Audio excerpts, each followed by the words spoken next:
దేవుని నీతో చేర్చుకోవాలి. భోజనం చేశాడు. యేసు ప్రభువు చూస్తున్నప్పుడు, యేసు ప్రభు మాట్లాడుతున్నప్పుడు, భోజనం చేస్తూ మాట్లాడుతున్నప్పుడు యేసు ప్రభు చెప్పిన ప్రతి మాట ఆయనలో వచ్చినది. ఎట్లా ఎవరు తెలుసా? పాతవన్నీ గతించిపోతాయి. వస్తున్నాడు, ఎక్కడెక్కడ లంచాల మూటలు దాచిపెట్టాడో అవన్నీ ఆ టైల్స్ అని తీసేసి లోపల ఉన్న ఆ యొక్క వెండిని, లోపల ఉన్న బంగారాన్ని, దోచుకున్న సమస్తంతా బల్ల మీద పెట్టి, పరిశుద్ధాత్ముడా యేసయ్యా, ఇదిగో ఎవరి దగ్గర నేను 4 రెట్లు ఎంత లంచాన్ని అన్యాయం తీసుకున్నాను, 4 రెట్లు తిరిగి నేను వాళ్ళకి, ఇది నూతనత్వం కాదా? వచ్చునుగాక, కృపాక్షేమములే నా వెంట వచ్చునుగాక.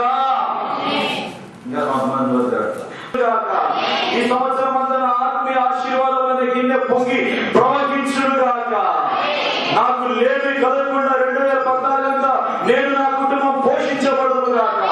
కలవరం అనేది, అపాయం అనేది నా గుడారంలోకి అది సమీపంగా రాకుండా పోవునుగాక. యేసు నామమున ఆశీర్వాదములన్నీ నా కుటుంబం మీదకి బలముగా దిగివచ్చునుగాక. మన నోట్లో అంటే దేవుడు జీవం నిలిచాడు. మనం ఏదైతే పలుకుతామో అది మనకు జరిగింది. హల్లెలూయా. నమ్మినప్పుడు ఏమంటున్నాడు దేవుడు? నా మహిమను మీరు ఏదైతే నోటితో ఎప్పుడు వ్యతిరేకంగా మాట్లాడుకోండి, మీ జీవితం ఎప్పుడు వ్యతిరేకంగా ఉంటుంది.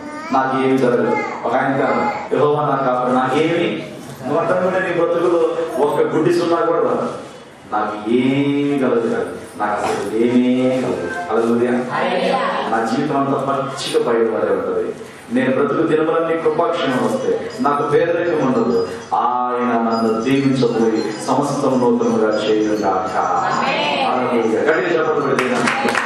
సమస్తము నూతనముగా చేయుగాక.